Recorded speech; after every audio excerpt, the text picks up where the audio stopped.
آپ تھوڑا سا قریب آ جائیں، دور دور بیٹھے ہو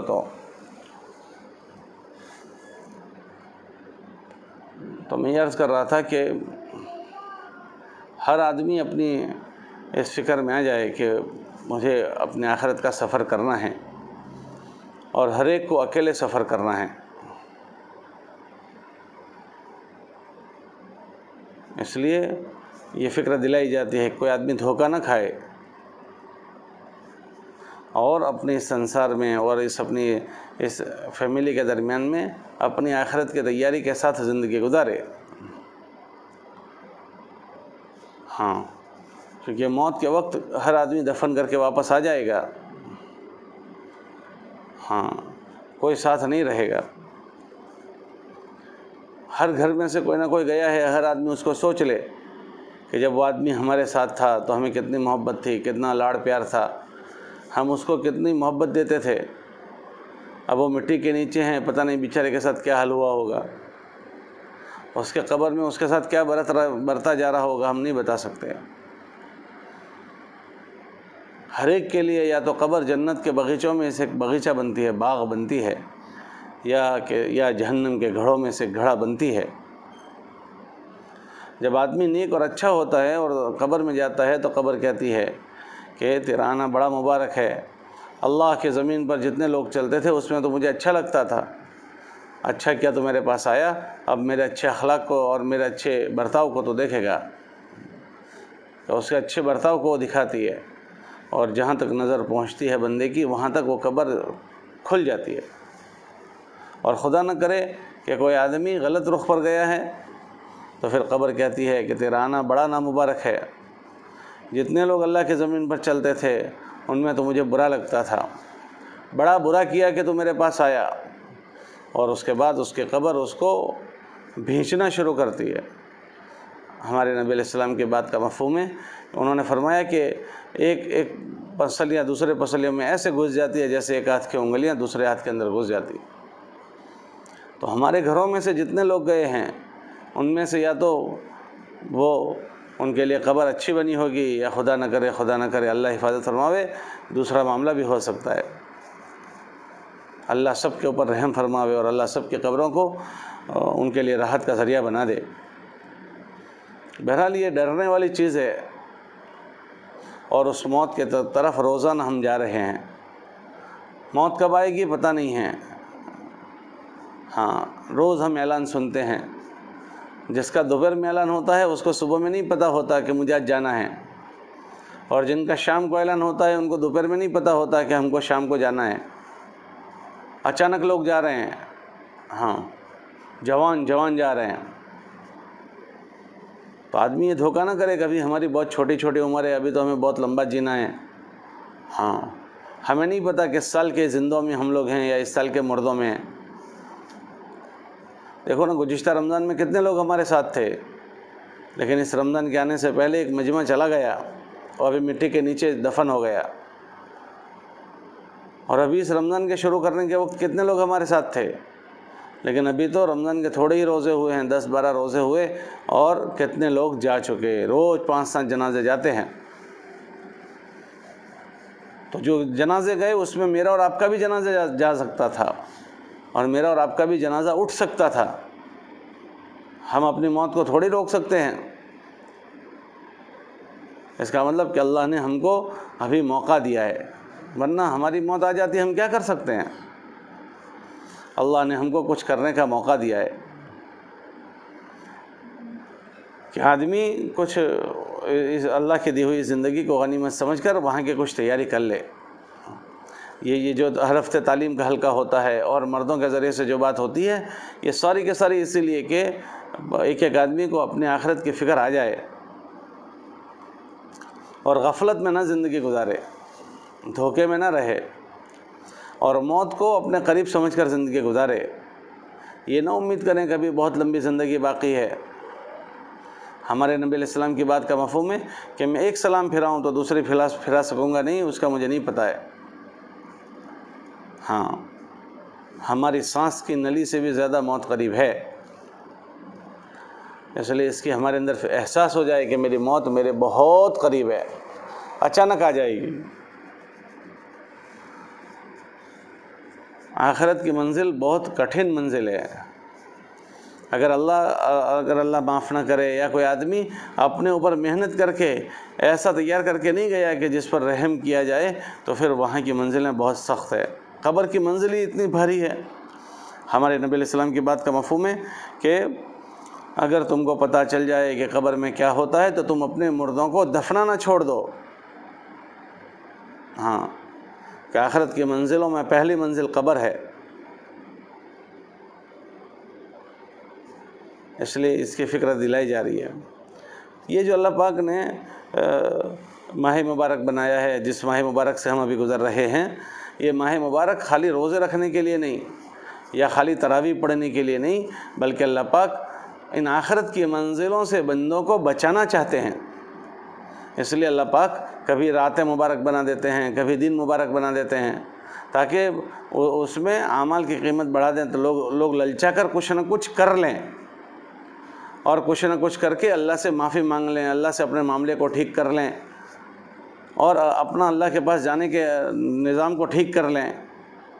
ہاں، کیونکہ ہم وہ آخرت کی منزل ہم نے نہیں دیکھی ہے تو ہم غفلت کرتے ہیں، تو پھر اللہ پاک بندوں پر رحم کر کے ایسے مہینے لاتے ہیں، ایسی راتیں لاتے ہیں، اور اس کی فضائل اللہ بیان کرتے ہیں تاکہ بندہ للچا کر کچھ نہ کچھ کر لے۔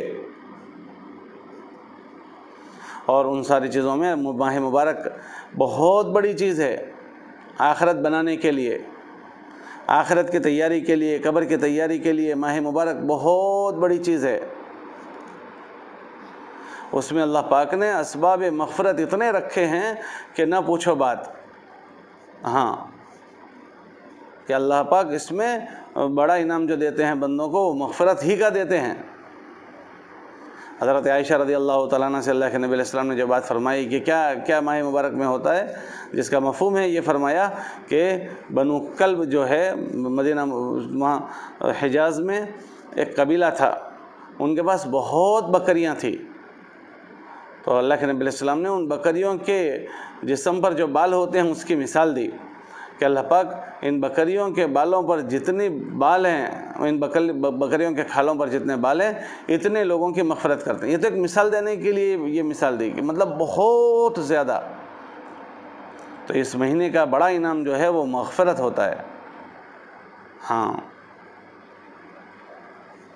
کہ اللہ پاک نے اس میں ایسے اسباب مغفرت پیدا کیے ہیں تاکہ بندے کی کسی نہ کسی طرح بخشش ہو جائے، ورنہ یہ بیچارہ مار نہیں کھا سکے گا۔ ہاں، آخرت کی بھٹی اس سے بچ نہیں سکے گا۔ ہر آدمی کے ذمہ یہ ہے کہ اپنے اوپر اتنی محنت کر کے جائے کہ آخرت کی پکڑ سے بچ جائے۔ قُوُّ أَنفُسَكُمْ وَأَهْلِيكُمْ نَارًا، کہ نبی جی اپنے آپ کو اور اپنے گھر والوں کو جہنم کی آگ سے بچاؤ۔ تو ہر آدمی کے ذمہ ہے کہ اپنے آپ کو جہنم کی آگ سے بچائے۔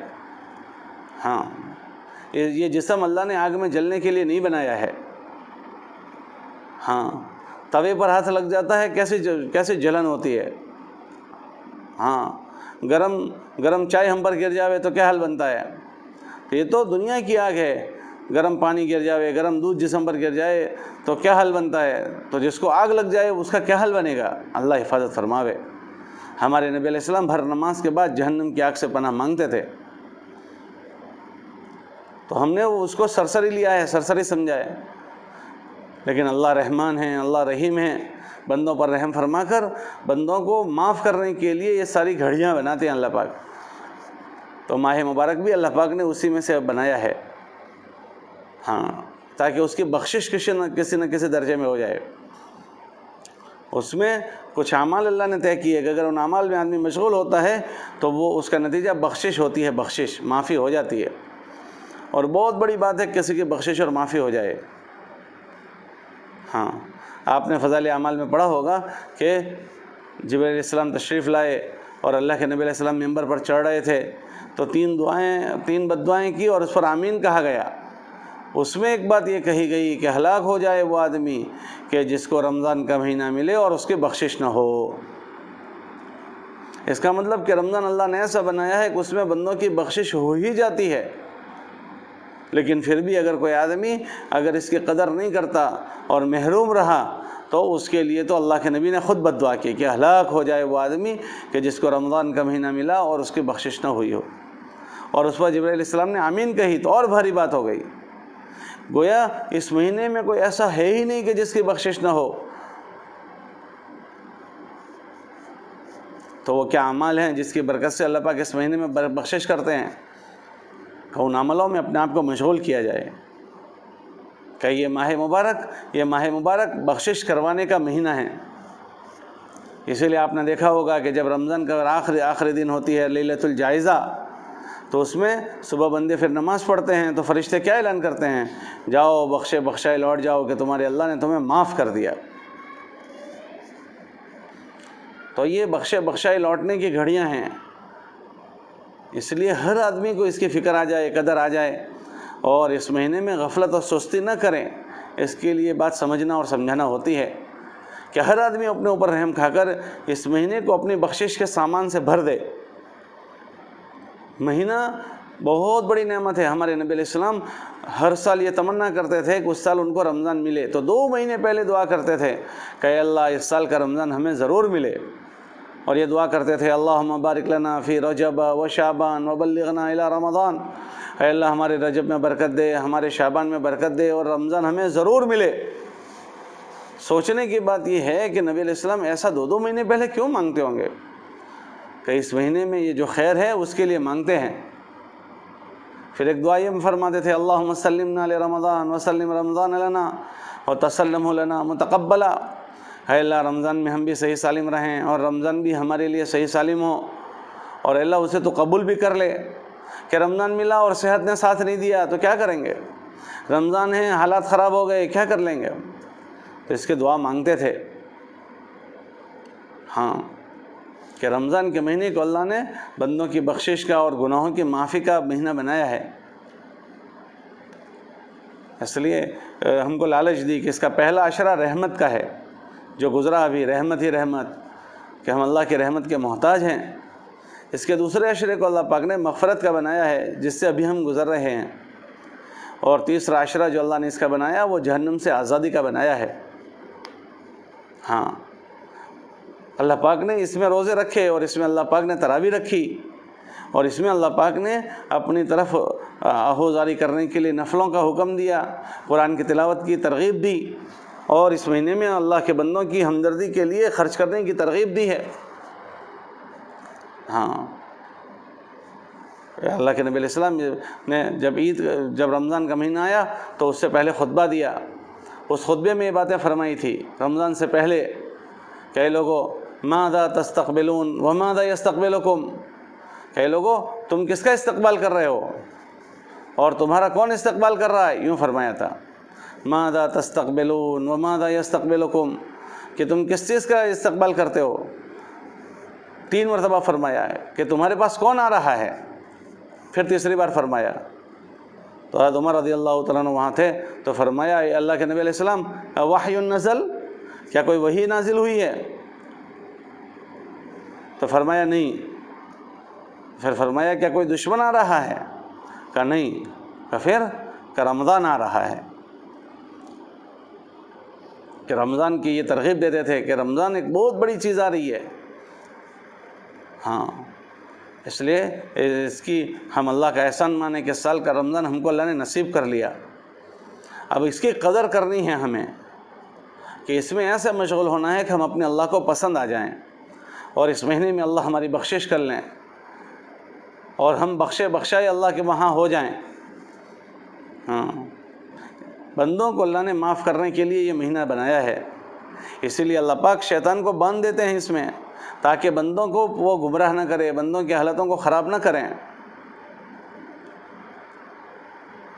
اور بھوکا رکھ کر بندے کے نفس کو دبا دیا ہے، بھوکا رکھ کر بندے کے نفس کو، کیونکہ آدمی جو غلط کام کرتا ہے وہ کم سے کم 3 چیزوں کی وجہ سے کرتا ہے۔ ایک شیطان اس کو کرواتا ہے، ایک اس کے نفس کی وجہ سے وہ کرتا ہے، اور تیسرا جو ہے وہ برے ماحول برے دوستوں کی وجہ سے کرتا ہے۔ ہاں تو جب بھوکا آدمی ہوتا ہے تو اکثر اس کا جی نہیں چاہتا مجلسوں میں جانے کا، محفلوں میں بیٹھنے کا، تو برا ماحول بھی اللہ چھوڑواتے ہیں، شیطان کو اللہ باندھ دیتے ہیں، اور بھوکے رہنے سے نفس دب جاتا ہے، جی کی چاہت ہے، نفس کا مطلب من مانی، وہ دب جاتی ہے، اور آدمی کسی نہ کسی طرف اللہ کی طرف رجوع کر لیتا ہے۔ کہ یہ ساری چیزیں اللہ نے اس لیے بنائی تاکہ اس کے اوپر اس کے نفس کو کچل کر اور اس کے نفس کو دبا کر وہ اللہ کی طرف رجوع کر لے۔ ہاں، اور پھر رات میں اللہ نے تراویح بنائی ہے۔ تراویح اللہ کے نبی علیہ السلام نے فرمایا کہ تمہارے اللہ نے تم پر روزے فرض کیے اور میں نے تراویح کو تم پر سنت قرار دیا ہے۔ یہ سنت مؤکدہ ہے کہ اللہ کے نبی علیہ السلام نے اس کو طے فرمایا۔ تو یہ بھی کیوں بنائی؟ اللہ کو ہمیں سجدے نہیں کروانے تھے، بلکہ ان سجدوں کے ذریعے سے بندہ اللہ سے قریب ہو جاتا ہے۔ ہاں، سب سے زیادہ اللہ کے قریب کرنے والی جو چیز ہے وہ اللہ کے سامنے ماتھے کو ٹیک دینا ہے، اللہ کے سامنے سر کو ٹیک دینا ہے۔ ہاں، سب سے زیادہ اللہ کو بندے کا قرب اس کے سجدے میں ملتا ہے۔ تو اس میں اللہ نے بہت سجدے بڑھا دیے، 20 رکعتیں 40 سجدے اللہ کرواتے ہیں، تاکہ جو سجدہ بندے کو اللہ سے قریب کرتا ہے اس کی کثرت ہو جائے۔ کتابوں میں آتا ہے کأنہ یسجد بین قدمی الرحمن، کہ آدمی کے سجدے کی کیفیت یہ ہوتی ہے کہ گویا اس نے اللہ کے قدموں میں اپنا سر رکھ دیا۔ یہ آدمی کی تواضع کی انتہا ہے کہ میں نے اپنی آخری تواضع کر لیا، اللہ مجھے معاف کر دے، اے اللہ میری بخشش کر دے۔ یہ تو اللہ پاک بندوں کو قریب کرنا چاہتا ہے، سجدے سے آدمی قریب ہوتا ہے۔ آپ نے قرآن میں پڑھا ہوگا، سجدے کی آیت ہے کہ اے لوگو سجدہ کرو اور اللہ سے قریب ہو جاؤ۔ میں آیت پڑھتا ہوں، سب سجدہ کر لینا، یہ سجدے کی آیت ہے، واسجد واقترب، کہ اے لوگو سجدہ کرو اور اللہ سے قریب ہو جاؤ۔ کہ اللہ سے قریب ہونے کا جو عمل ہے وہ سجدہ ہے، تو اللہ یہ چاہتے ہیں بندوں کو قریب کر لیں، اس لیے سجدے طے کروائے۔ تو اب ہمارے ذمہ یہ ہے کہ روزے بھی اس کے ذوق شوق سے ہم رکھیں، روزے ہم پر بھاری نہ ہوں۔ ہاں، کہ مہینے کو ہم خوشی خوشی گزاریں کہ میرا اللہ نے مہینہ بخشش کا بنایا ہے، لاؤ میری بخشش ہو جائے۔ تو ذوق شوق سے اچھے روزے رکھے جائیں اور رات میں شوق سے اچھی تراویح پڑھی جائے۔ ہاں، تراویح کو ہم بوجھ نہ سمجھیں، تراویح کو ہم بھار نہ سمجھیں، بلکہ تراویح ہمارے اللہ کو منانے کا راستہ ہے، تو ہم اچھی تراویح پڑھیں۔ چھوٹی چھوٹی صورتیں نہیں، اگر اللہ نے موقع دیا ہے اچھی بڑی بڑی صورتیں پڑھو، جس کو جتنا یاد ہے وہ بڑی بڑی صورتیں پڑھو، سورہ یاسین اس میں پڑھو، سورہ تبارک الذی پڑھو، سورہ سجدہ پڑھو، ہاں سورہ واقعہ یاد ہو سورہ واقعہ پڑھو، اماں کی بڑی بڑی صورتیں یاد ہو وہ پڑھو، رکوع لمبا کرو، سجدہ لمبا کرو۔ ہاں، یہ راتیں تھکنے کی ہے۔ کتابوں میں لکھا ہے کہ اس راتوں میں اللہ پاک پہلے آسمان پر آ کر آواز لگواتے ہیں، ہے کوئی مانگنے والا، حل من سائل اعطی، ہے کوئی مانگنے والا جس کو میں دے دوں، حل من مسترزق ارزق له، ہے کوئی روزی چاہنے والا، حل من سائل، یہ اللہ پوچھتے ہیں، ہے کوئی مانگنے والا، ہے کوئی روزی چاہنے والا، حل من مستغفر، ہے کوئی بخشش چاہنے والا۔ جب اللہ کی طرف سے اس کی آواز لگتی ہے تو اللہ پاک اس سے مانگنے والوں سے خوش ہوتے ہیں۔ اس لیے یہ راتیں مانگنے کی راتیں ہیں۔ علماء نے لکھا کہ بعض اوقات میں دن قیمتی ہو جاتے ہیں، دن کی عبادت قیمتی، اور بعض موقعوں پر راتیں قیمتی ہو جاتی ہے اللہ کے وہاں۔ حج میں حج کے دن قیمتی ہے، حج کے دن بہت قیمتی، اور رمضان کی راتیں بہت قیمتی۔ اسی لیے آپ نے فضائل کی کتاب میں پڑھا ہوگا کہ جب رمضان کا مہینہ آتا تھا تو اللہ کے نبی علیہ السلام بستر لپیٹ لیتے تھے، ہاں، اور رات خود بھی جاگتے اور گھر والوں کو جگاتے تھے۔ یہ راتیں جاگنے کی راتیں ہیں، یہ سونے کی راتیں نہیں ہیں۔ کہ ہمارے نبی علیہ السلام راتوں کو جاگتے تھے کہ اللہ پہلے آسمان پر، اللہ جسم اور مکان سے پاک ہے، لیکن اللہ اپنی شان سے جیسے بھی ہیں، اللہ پہلے آسمان پر آ کر یہ آواز لگواتے ہیں۔ تو ہماری راتیں قیمتی بنانی ہیں ہمیں، اس لیے راتوں کی جم کر عبادت ہوں، راتوں میں اللہ کے سامنے مانگنا ہو۔ اس کے لیے تراویح کو اچھی سے اچھی پڑھی جائے، تراویح کو اچھی پڑھو، پھر سونے کا تقاضا ہو تھوڑی دیر سو جاؤ، اور پھر تہجد سے 1-1.5 گھنٹہ پہلے اٹھ جاؤ۔ ہاں، یہ تھوڑے دن بچے ہیں قربانی دینے کے، اللہ سے مانگنے کے، تھوڑے دن بچے ہیں، تو اس میں سحری سے پہلے کا 1 گھنٹہ سنبھال لو، اور اس میں 8 رکعت تہجد کی اچھی طرح پڑھو، اور لمبی لمبی صورتیں پڑھو، چھوٹی چھوٹی مختصر تہجد نہیں، لمبی صورتیں پڑھو، اور اللہ کے سامنے لمبے سجدے کرو۔ 3 مرتبہ سبحان رب الاعلیٰ کے بجائے 5 مرتبہ، 7 مرتبہ، 9 مرتبہ، 11 مرتبہ، ہاں، لمبے لمبے سجدے کرو۔ اللہ کو ہم پر رحم آ جائے، اللہ ہمارے سر ٹیکنے پر رحم کھا لیں، لمبے لمبے سجدے، اور پھر وقت نکال کر اچھی دعا مانگو۔ ہاں، یہ مہینہ دعاؤں کے مانگنے کا ہے۔ ہاں، اللہ روز مومن کی ایک دعا ضرور اللہ قبول کرتے ہیں، اس لیے روزانہ جم کر دعا مانگیں، اپنے لیے مانگیں، گھر والوں کے لیے مانگیں، اور پوری امت کے لیے مانگیں۔ اور دعا کے آداب سے مانگو۔ دعا کے آداب میں یہ ہے کہ پہلے اللہ کی آدمی تعریف کرے، اپنی زبان میں تعریف کرے، اللہ تو رحمان ہے، اے اللہ تو رحیم ہے، اے اللہ تو معاف کرنے والا ہے، اے اللہ تو قبول کرنے والا ہے۔ اللہ کی تعریف، اللہ کی بڑائی بولو، پھر اللہ کے نبی پر درود پڑھو، پھر دعا مانگو۔ دعا میں سب سے پہلے اپنے لیے مانگو، پھر اس کے بعد پھر جس کے لیے مانگنا ہو سب کے لیے مانگو، پھر آخر میں پھر درود پڑھو، پھر آمین کرو، آمین بولو، پھر دعا پڑھ لو ختم ہونے کی۔ آگے پیچھے درود پڑھو، پھر آمین بولو، اس سے دعا میں قبولیت آ جاتی ہے۔ اس لیے جم کر دعا کرو۔ ہم دیکھو کن حالات سے گزر رہے ہیں، اللہ کو منانے کی ضرورت ہے، اللہ کے سامنے رونے کی ضرورت ہے۔ اگر اللہ نے کسی بندے کو خوشحال بنایا ہے تو یہ اللہ کا فضل اور مہربانی ہے، لیکن ہم دوسروں کے دکھ میں شریک ہو جائیں۔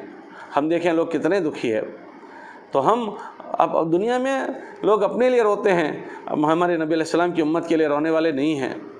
ہم اپنے آنسو اپنے نبی کی امت کے لیے نکالیں، ہمارے آنسو ہمارے نبی علیہ السلام کی امت کے لیے نکلیں۔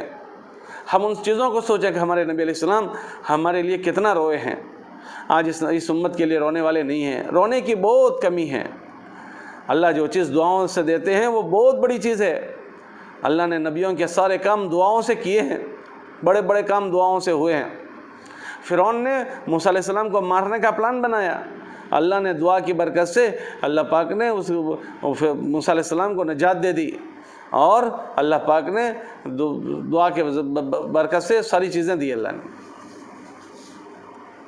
ہاں، اس لیے دعا ہمارا ہتھیار ہے۔ تو عزیزہ بہنوں، روز رات کو اہتمام سے پونا گھنٹہ 1 گھنٹہ دعا میں ہمارا لگے۔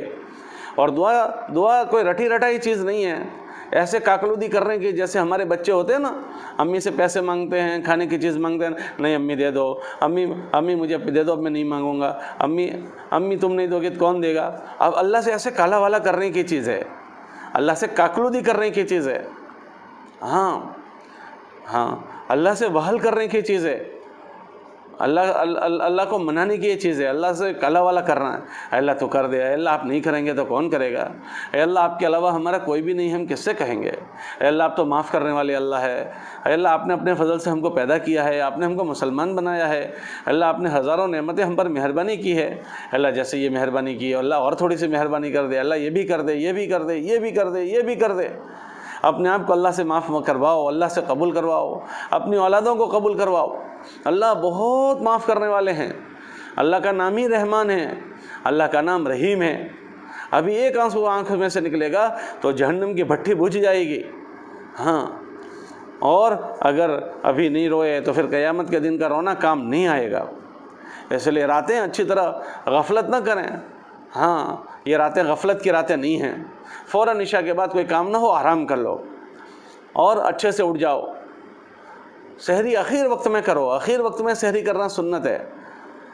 بھئی جب یہ اعلان ہوتا ہے کہ بھئی سحری کا وقت ختم ہو گیا، اس سے 2-4-5 منٹ پہلے ہماری سحری ختم کر دو۔ باقی سحری اخیر وقت میں کرنا سنت ہے، اس سے پہلے نماز دعاؤں میں جم کر لگو، سنت طریقے پر سوئیں۔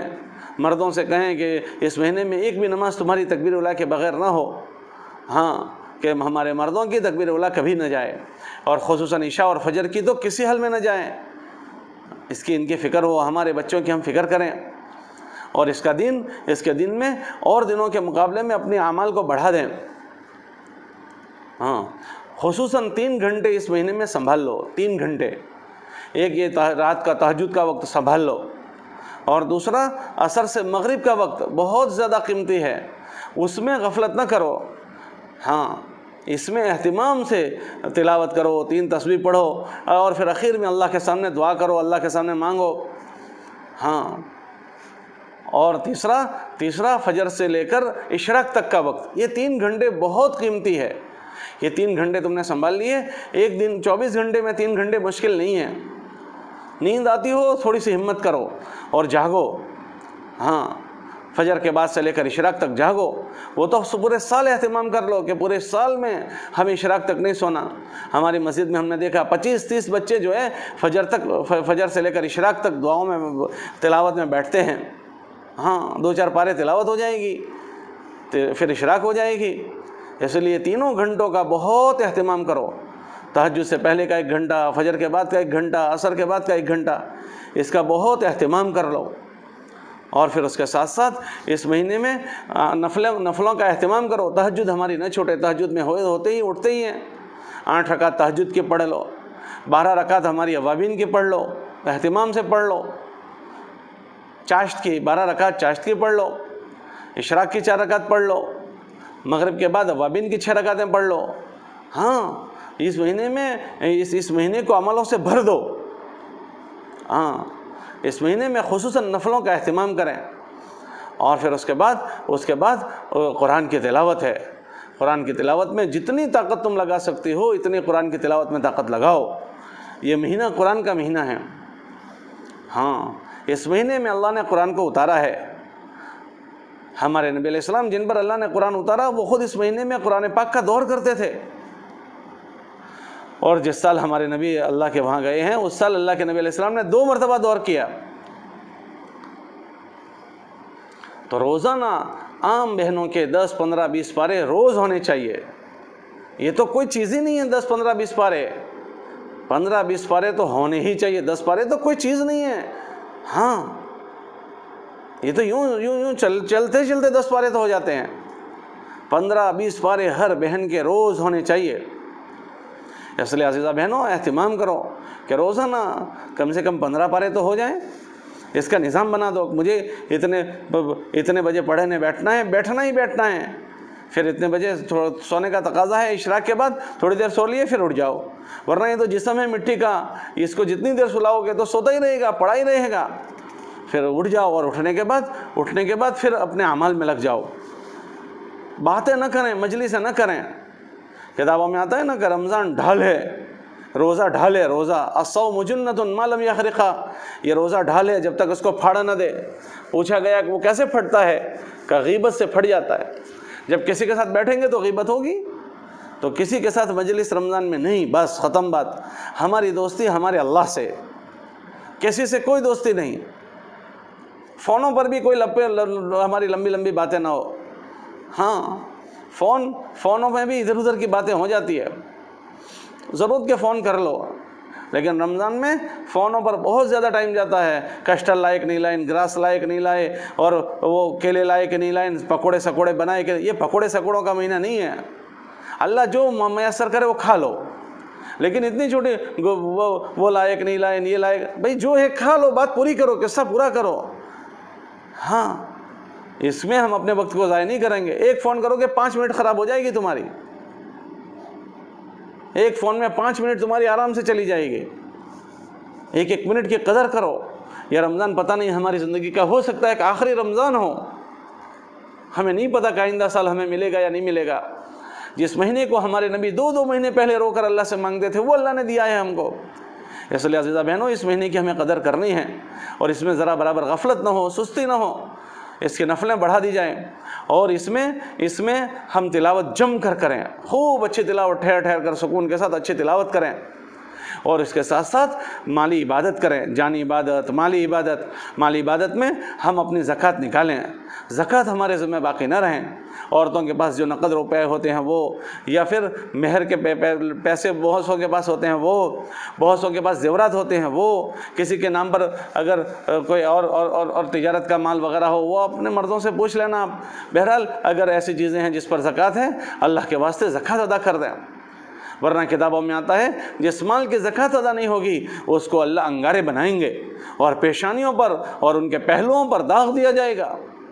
اور اس کے ساتھ ساتھ جن زمینوں کی زکوٰۃ ادا نہیں کی گئی ہوگی، اگر اس پر زکوٰۃ آتی ہے اس کو آگ کا توق بنا کر گلے میں پہنایا جائے گا۔ بہت خطرناک مرحلہ ہے، اس لیے زکوٰۃ گن کر دیں، مردوں سے بھی کہیں اپنی تجارت کی زکوٰۃ دے دیں، ایک پائی بیس باقی نہ رہے۔ زکوٰۃ تو دینی ہی دینی ہے اگر سال ہو گیا ہے تو، اس کے علاوہ نفلی صدقات بہت بڑھا دیں۔ ہمارے نبی علیہ السلام کے متعلق آتا ہے کہ ہمارے نبی علیہ السلام ماہ مبارک میں تیز آندھی کی طرح خرچ کرتے تھے، تیز ہوا چلتی اس طرح۔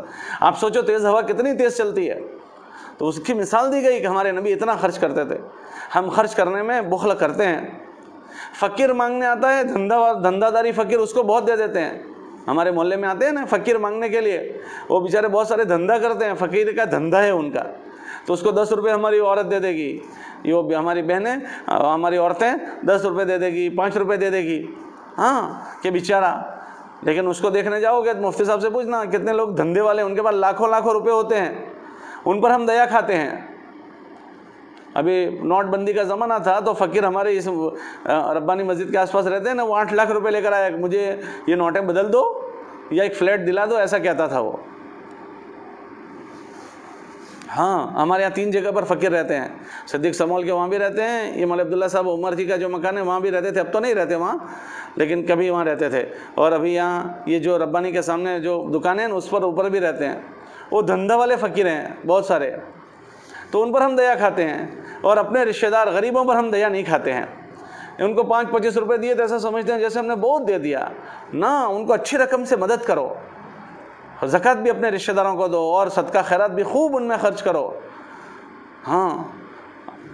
یہ بہت بڑا آدمی اپنے صدقے کے سائے میں ہوگا قیامت کے دن، اس لیے خوب صدقہ کریں، اپنے پیسوں میں سے، اپنے انفرادی خرچ میں سے اپنے رشتہ داروں کو، مسلمانوں کی تعاون کرو۔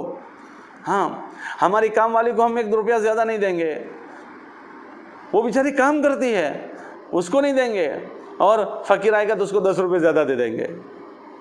یہ سوچنے کی چیز ہے، اس لیے خوب مال خرچ کرو، مال خرچ کرنے میں کمی نہ کرو۔ ہمارے نبی علیہ السلام نے حضرت بلال سے فرمایا، او بلال خرچ کر اور آسمان والے سے کمی کا خوف نہ کر، جس اللہ نے پہلے دیا ہے وہ اللہ بعد میں بھی دیں گے۔ انفق یا بلال ولا تخش من ذی العرش اقلالا، او بلال خرچ کر اور آسمان والے سے کمی کا خوف نہ کر، اس لیے خوب خرچ کریں، اور اس کے ساتھ اپنے نوکروں میں سے کا بوجھ ہلکا کر دو۔ ہمارے نبی علیہ السلام نے فرمایا کہ جو نوکروں کے بوجھ کو ہلکا کرے گا، قیامت کے دن اللہ ان کے بوجھ کو ہلکا کر دیں گے۔ کام والی بیچاری روزے سے ہو تو یہ بھی کرنا ہے، یہ بھی کرنا ہے، ارے بھائی تھوڑا ہم کر لیں گے، کوئی بات نہیں بہن، تم آج تھوڑا سا کم کر لو، تو اپنے نوکروں کے بوجھ کو ہم ہلکا کر دیں۔ اس لیے اس مہینے کو قیمتی بنانا ہے ان اعمال کے ذریعے سے، کہ قرآن کی تلاوت روزانہ ہو، نفلیں ہماری روزانہ ہوں، زبان کی حفاظت ہو۔ زبان بہت خطرناک چیز ہے، زبان کی حفاظت کر لیں کہ ہماری زبان سے کسی کی غیبت تیری میری نہ ہو، اور اس کے رات میں تراویح اچھی پڑھیں، پھر سو جائیں، پھر رات کی قدر کریں۔ اس مہینے میں دعاؤں کا اہتمام کریں، افطار کے وقت اللہ دعا قبول کرتے ہیں، ہر نماز کے بعد دعا مانگیں، تلاوت کے بعد دعا مانگیں، صدقہ کرنے کے بعد دعا مانگیں، صبح شام کی 3 تسبیحات پڑھیں، 3 تسبیح، تیسرے کلمے کی، درود پاک کی اور استغفار کی، صبح اور شام کا اہتمام کریں، اور یہ ساری باتیں گھر کے ایک ممبر میں آ جائے، اس کے لیے روزانہ وقت نکال کر گھر میں تعلیم کرو، روزانہ گھر میں تعلیم، تاکہ گھر کا ایک آدمی رمضان کی اہمیت کو سمجھیں۔ یہ رحمت کا عشرہ جا چکا، یہ مغفرت کے عشرے کے کچھ دن چلے گئے، تو ہم اس میں اللہ سے معافی مانگیں۔ مغفرت کو معافی کے ساتھ جوڑ بٹھایا ہے۔ ایک آدمی معافی نہیں مانگے گا تو اس کی مغفرت کیسے ہوگی؟ آدمی نے جو غلطیاں کی ہو، جو بھولیں ہوئی ہو، ان غلطیوں کو اور بھولوں کو یاد کر کے معافی مانگے۔ اے اللہ مجھ سے یہ بھی ہوا تھا، اے اللہ مجھ سے یہ بھی ہوا تھا، اے اللہ مجھ سے یہ بھی ہوا تھا، مجھے معاف کر دے۔ ایک غلطی کو یاد کر کے اللہ سے معافی مانگنی ہے، ایک بھول کو یاد کر کے اللہ سے معافی مانگنی ہے، تو یہ مغفرت کا عشرہ ہے، تو انشاءاللہ ہماری اللہ بخشش کر دیں گے۔ اس لیے اہتمام سے دعائیں بہت مانگیں، اپنے لیے اور امت کے لیے معافی مانگیں۔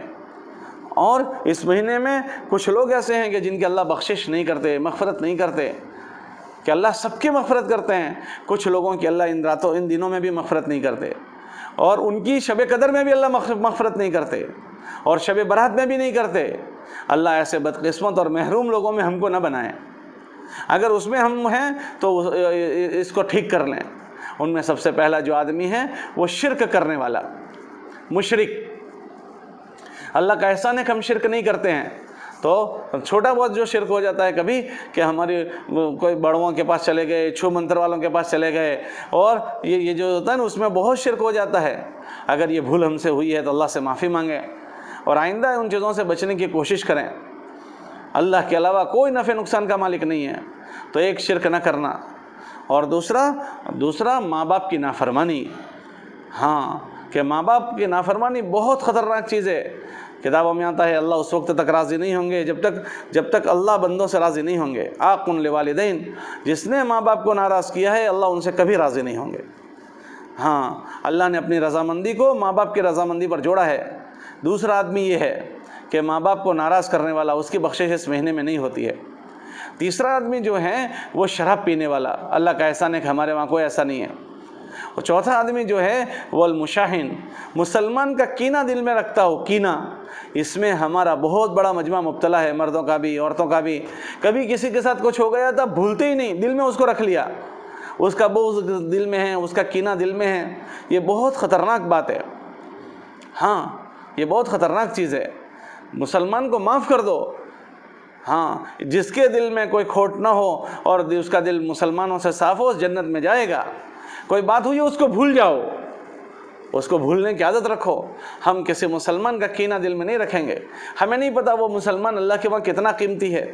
ہمارا اس کے ساتھ کچھ مسئلہ ہو گیا تھا، ٹھیک ہے ہو گیا تھا، ہو سکتا ہے ہم قصور پر ہوں، لیکن ہم نے اس کی گانٹھ لگا دی. اب وہ جس کے لیے ہم نے کینہ کیا ہے وہ اللہ کے وہاں محبوب بندہ ہے. ہاں ہر ایمان والا اللہ کے وہاں قیمتی ہے. اس لیے چوتھا آدمی مشاہن ہے، کینہ رکھنے والا ہے. اور پانچواں آدمی جو ہے وہ اپنی ایزار کو، مردوں کے لیے ہے، اپنی ایزار کو تخنوں سے نیچے تکبر کے ساتھ لٹکانے والا. ہاں اپنے بچوں کے لباس کو ٹھیک کریں، ہم اپنے بچوں کے لباس کو ہم ٹھیک کریں. علامات قیامت میں سے ہیں کہ عورتیں ایسا کپڑا پہنیں گی جیسے اس کے جسم پر کپڑے ہے ہی نہیں. علماء نے لکھا یا اس کے دو تفسیریں ہیں. ایک تفسیر اتنے تنگ کپڑے پہنے گی کہ اس کا جسم پورا اس میں دکھے گا کہ اس کا جسم کی یہ پوزیشن ہے، یا تو اتنے باریک کپڑے پہنے گی کہ اس میں سے اس کے جسم نظر آئے گا. ہاں ہم ایسے اسباب نہیں اختیار کریں. ابھی عید کے دن آئیں گے تو عید میں ہمارے بچوں کے کپڑوں کی خریدی ہوتی ہے. ہمارے معصوم بچے ہم سے ایسے کپڑے نہیں مانگتے ہیں. اللہ کے واسطے ان کے جسم پر جہنم کا لباس نہ پہنائیں. یہ جہنم کا لباس ہے. یہ ہم اس کو خوبصورت سمجھتے ہیں، یہ جہنم کا لباس ہے، یہ لباس آگ لگائے گا. ہاں خود بھی اس سے پرہیز کریں، بچوں کو بھی پہنانے سے پرہیز کریں. بچوں کو بھی اچھے لباس پہنائیں، بچیوں کو بھی. ایک دن ہے اللہ کو راضی کرنے کا دن ہے. عید کا دن تو بدلے کا دن ہے کہ ہم نے پورے مہینہ اللہ کے سامنے مزدوری کی ہے، اللہ کے سامنے اللہ کی عبادت کی ہے، اللہ کے سامنے تھکے ہیں، اللہ کے لیے اللہ کا نام لیا ہے، اللہ کا قرآن پڑھا ہے، اللہ کو منانے کی محنت کی ہے. اب آخری دن میں ہم اللہ کو ناراض کر دیں گے کہ ہم اللہ کو ناراض نہیں کریں گے. اللہ کو ناراض کر کے ہم کہاں جائیں گے؟ ہم اللہ کو ناراض نہیں کریں گے.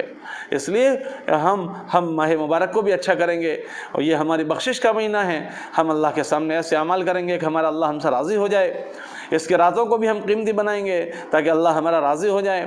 جیسے میں نے اعمال کی ذکر کیا، وہ سارے اعمال کا اہتمام کرتے ہوئے جب عید آئے گی تو عید کو بھی اللہ کو ناراض نہیں کریں گے. عید میں بھی ہم اللہ کو ناراض نہیں کریں گے. اس لیے عزیزہ بہنوں اس کی فکر کریں. اور اس کے بعد جو آخری عشرہ آئے گا وہ جہنم سے خلاصی کا آئے گا. اسی میں شب قدر بھی ہے. اس لیے اللہ کے نبی علیہ السلام خاص کر کے آخری عشرے میں جاگتے تھے اور اعتکاف کرتے تھے تاکہ شب قدر ہمیں مل جائیں. آپ کے مردوں کو بھی مسجد میں اعتکاف کی ترغیب دو. بیٹا تم مسجد میں اعتکاف کرو، مردوں سے کہو اعتکاف کرو. ہمارے نبی نے پوری زندگی اعتکاف کیا. آپ بہنیں اپنے گھروں میں اعتکاف کرو، ہمارے نبی نے اعتکاف کیا ہے. اور خصوصاً آخری عشرے کی راتیں عبادتوں سے بھر دو. ہاں راتوں میں چاروں عمل جمع کر دو. اس میں نمازیں بھی پڑھو، اس میں تلاوت بھی کرو، اس میں ذکر بھی کرو، اور مالی عبادت بھی رات میں کرو. روز رات کو صدقہ دو اور اچھا خرچ کرو، خوب خرچ کرو. ہاں مجھے لوگوں کی بات سن کر حیرت ہوتی ہے. لوگ کہتے ہیں زکوٰۃ کا مال ادا کرنے کے بھی ہمارے پاس پیسے نہیں ہیں کہ یہاں انویسٹ کیا ہے، وہاں انویسٹ کیا ہے، اور زکوٰۃ کے مال ادا نہیں کیے ہوئے ابھی تک. یہ مہینہ ایسا نہیں ہے. دیکھو مر جائیں گے نا تو کوئی کچھ ادا نہیں کرے گا، کوئی پوچھنے نہیں آئے گا. اس لیے اپنی زکوٰۃ کا مال پورا ادا کریں، بلکہ نفلی صدقات خوب دیں. آپ انداز کرو ہمارے نبی علیہ السلام کی بات کہ آندھی کی طرح خرچ کرتے تھے. اس لیے ان راتوں میں چاروں عبادتیں جمع کرو. جم کر اللہ کے سامنے کھڑے ہو جاؤ، لمبی تہجد پڑھو، خوب رات میں تلاوت کرو، اور اس کے ساتھ ساتھ ذکر بھی کرو، استغفار کرو. ایمان والوں کے صفت ہے وبالاسحار هم یستغفرون، صبح کے وقت میں وہ اللہ سے معافی مانگتے ہیں۔ صبح میں اللہ سے معافی مانگنے کی عادت ڈالو، اور مالی عبادت بھی کرو، روز رات میں صدقہ کرو، دن میں بھی صدقہ کرو، تاکہ ہماری راتوں چاروں عبادت رات میں بھی جمع ہو جائیں، دن میں بھی، جانی عبادت بھی، مالی عبادت بھی۔ اور جب انعام کی رات آئے لیلۃ الجائزہ تو اس کی ہم قدر کریں، وہ بدلے کی رات ہے۔ وہ لوگ اس میں غفلت کرتے ہیں، وہ رات بھی جاگنے کی راتوں میں سے 5 راتوں میں ایک رات ہے، تو آخری عشرے کی خوب قدر کریں، اس عشرے کی بھی معافی مانگیں، اور آخری عشرے کی بھی بہت قدر کریں، اس کے راتوں کی بھی قدر کریں، سستی نہ ہونے دیں۔ رمضان شروع ہوتا ہے تو بہت چستی ہوتی ہے، اور جیسے جیسے دن جاتے ہیں سستی آ جاتی ہے، سستی کو دھکا دیں، سستی کا علاج چستی ہے، ہاں، اور کم ہمتی کا علاج ہمت ہے، یہ سب ہمت سے کرنا پڑتا ہے، چستی سے کر رہے ہیں، اس لیے اس کی فکر کریں اور اپنے غریبوں کا خیال کریں۔ ہمارے گھر میں 4 چیزوں کی افطاری اور 4 قسم کے سالن، اور کتنے غریب وہ ہیں کہ جن غریبوں کے گھر میں کچھ بھی نہیں ہے۔ ہم کو اللہ نے اچھے پکے گھر میں رکھا ہے، اے سی مکان میں، ہمیں کتنے گھر وہ ہیں بیچارے پتھروں کے گھر میں ہیں، ان کے گھر میں پنکھے بھی ہوں گے کہ نہیں ہوں گے، ہاں، پلاسٹر بھی ان کے گھر میں نہیں ہے، تو وہ کیسے دن گزارتے ہوں گے، پترے کے گھر میں کیسے رہتے ہوں گے۔ ہماری تھوڑی دیر لائٹ چلی جاتی ہے، ہمارا کیا حال بنتا ہے۔ ان غریبوں کے غم کو ہم سمجھیں، بھوکے رہ کر بھوکوں کو سمجھیں، اور پریشانی میں رہ کر پریشان والوں کو سمجھیں۔ پریشانی مانگنی نہیں ہے، لیکن یہ جو ہے اس میں ہم ان غریبوں کا خیال کرنا سیکھیں۔ اللہ نے ہم کو ایک اچھے گھر میں رکھا تھا، ہم اللہ کا شکر ادا کریں، ہم ان غریبوں کے دکھ میں شریک ہوں، ہم نفلی صدقات ان پر خوب کریں، ہاں، اور جب لیلۃ الجائزہ آئے اس کی بھی قدر ہم کریں، اس کے رات کی بھی، اس کے دن کی بھی، ان اعمال کو ان مہینوں سے بھریں، اور اس مہینوں کو جیسے عبادت کے ساتھ ہم گزاریں گے ایسے محنت کے ساتھ گزارو۔ ہمارے نبی علیہ السلام نے اس مہینے میں محنت کی ہے، ہاں، ہمارے نبی علیہ السلام نے بدر اسی مہینے میں کیا، تبوک اسی مہینے میں کیا، فتح مکہ اسی مہینے میں کیا، تو اللہ سے مانگو کہ اللہ ہم کو دین کی محنت کی بھی تو توفیق دے۔ اس مہینے میں ہماری مسجدوں میں سے ساتھی ایک مہینے میں 3 دن لگاتے ہیں نا، تو اس مہینے میں 2 مرتبہ لگاتے ہیں، ہاں، آج ہماری 4 جماعتیں اللہ کے راستے میں جا کر آئی، 4 جماعتیں، تو ہمارے مردوں کو سب کے 3 دن اس مہینے میں لگیں۔ حضرت فرماتے تھے کہ جیسا جس کا رمضان گزرے گا اس کا اثر پورے سال پر پڑے گا، تو رمضان دین کے اعمال کے ساتھ گزرے اور دین کی محنت کے ساتھ گزرے، تو ان اعمال کی فکر گھر میں آ جائے، اس کے لیے روزانہ گھر میں تعلیم کرو، اور تعلیم کر کے ان اعمال کی فکر دلاؤ، اور مردوں کو مسجد کی محنت میں بھی جڑنے کی کہو کہ مسجد کی تعلیم میں وہ جڑیں، مسجد کے گشتوں میں جڑیں۔ ابھی جمعہ کے دن مسجد کا گشت جو ہے اثر بعد ہوتا ہے، مغرب کے بعد تھوڑی دیر بعد ہوتی ہے، اس میں جڑنے کو کہو، پہلا گشت، دوسرا گشت، مہینے میں 3 دن لگائیں، اور رمضان کے بعد ہماری 4 مہینے کی جماعت جانے والی ہے ہماری مسجد سے، ایک چلے کی بھی جماعت جانے والی ہے، تو 4 مہینے اور چلے کی جماعت ماشاءاللہ جائے گی، تو اس میں اپنے مردوں کو تیار کریں۔ یہ جب مردوں کا وقت لگے گا نا تو ان کے اندر دینی فکریں باقی رہے گی، جب یہ دینی فکروں کے ساتھ رہیں گے تو دیندار رہیں گے، اس لیے وقت پر ان کا وقت لگوائیں۔ اور آپ بہنیں بھی ابھی بھی رمضان میں بھی جماعتیں 3 دن کی مستورات کی جا رہی ہے، رمضان کے بعد بھی جائے گی، تو آپ بھی عزائم اور نیت کرو کہ اس میں اب تک جو سستی ہوئی ہے اللہ سے اس میں معافی مانگیں گے، اور اب جیسے دین کے ساتھ زندگی گزارتے ہیں ایسے انشاءاللہ دین اور دین کی محنت کے ساتھ زندگی گزاریں گے انشاءاللہ۔ اگر اس کی نیت کر لی تو اللہ اس میں ہمیں محروم نہیں کرے گا۔ اللہ ہم کو اس کی توفیق دے، قبول فرماوے۔ اب ہلکے لگاؤ اور مردوں کی بھی تشکیل کرو کہ یہ منگل کے دن 3 دن کی جماعت جا رہی ہے، تو کون کون بھیجیں گے؟ خالی نام مت دے دو، جب نام مانگتے تو بہت نام آ جاتے ہیں، نام دو، پھر گھر میں جا کر اپنے بچوں کو، اپنے مردوں کو تیار کرو پیار محبت سے۔